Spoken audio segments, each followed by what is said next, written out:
Puis Barnabas s'en alla à Tarse, pour chercher Saul. Et l'ayant trouvé, il le mena à Antioche, et il arriva que durant un an tout entier, ils s'assemblèrent avec l'Église, et enseignèrent un grand peuple, de sorte que ce fut premièrement à Antioche que les disciples furent nommés chrétiens. Actes 11h25.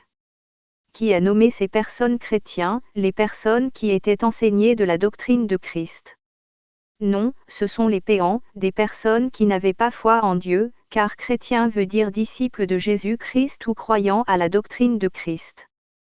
Par leur comportement, les hommes et les femmes vivaient la parole de Dieu, ils expérimentaient la vie de l'Esprit et par leur vie de sanctification et d'obéissance à la parole de Dieu, les inconvertis remarquaient que leur vie n'était pas semblable à celle des religieux de l'époque. Les péants eux-mêmes confessaient qu'au travers d'eux, ils voyaient leur Maître Jésus-Christ de Nazareth. Aujourd'hui, les inconvertis voient que des hommes et des femmes qui se contredisent, des centaines de dénominations dans le monde, des divisions et des sectes. Est-ce normal? Est-ce comme cela que nous devons être perçus? Non, notre Dieu n'a pas changé, car Jésus-Christ est le même hier, aujourd'hui, et éternellement. Hébreux 13, 8. Ce n'est pas parce que nous vivons 20 siècles après la résurrection de Jésus-Christ que nous devons altérer la parole de Dieu. Aujourd'hui, que disent les gens du monde de nous? À travers nos fruits, est-ce qu'ils voient Christ ou l'amour de l'argent, l'hypocrisie ou le mensonge? Nous sommes dans un temps de confusion, un temps où la majorité des chrétiens ne veulent plus prendre position face à la vérité. Un temps de tiédeur spirituelle, où souvent nous ne faisons plus de différence entre les gens du dehors et ceux du royaume. Des pages Facebook de blogués chrétiens, des partis politiques chrétiens. Voilà ce que nous pouvons voir aujourd'hui, où est la frontière? Sommes-nous convertis? Sommes-nous des disciples attachés à la parole de notre Maître ou des chrétiens de nom mais sans profondeur? Des âmes vont en enfer chaque jour et nous nous embarrassons des choses de cette terre. Être disciple de Jésus-Christ, c'est refuser la compromission, accepter le rejet, une vie de brisement, abandonner ses plaisirs personnels et suivre Christ. Je sais vivre dans l'humiliation, et je sais vivre dans l'abondance. En tout et partout j'ai appris à être rassasié et à avoir faim, à être dans l'abondance et à être dans la disette. Je puis tout par Christ qui me fortifie. Philippiens 4h12.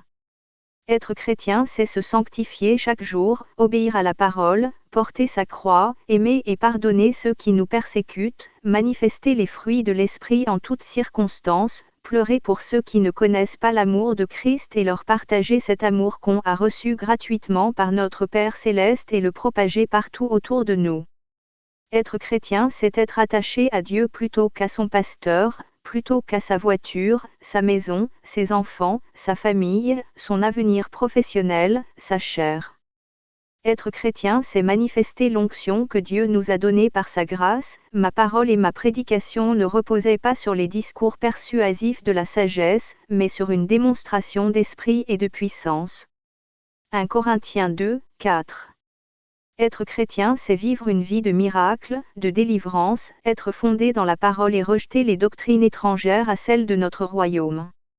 Être chrétien, c'est s'oublier soi-même, accepter les combats, les attaques de l'ennemi, vivre pour les autres, être à part, manifester des fruits que le monde ne pourra jamais donner. Être chrétien, c'est vivre pour Jésus-Christ notre Dieu.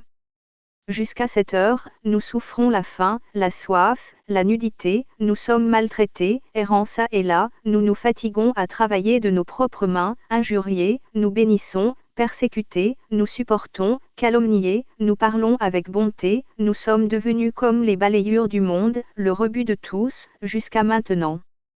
Ce n'est pas pour vous faire honte que j'écris ces choses, mais je vous avertis comme mes enfants bien-aimés. Car, quand vous auriez 10 000 maîtres en Christ, vous n'avez cependant pas plusieurs pères, puisque c'est moi qui vous ai engendré en Jésus-Christ par l'Évangile. Je vous en conjure donc, soyez mes imitateurs. Pour cela je vous ai envoyé Timothée, qui est mon enfant bien-aimé et fidèle dans le Seigneur, il vous rappellera quelles sont mes voies en Christ, quelle est la manière dont j'enseigne partout dans toutes les églises.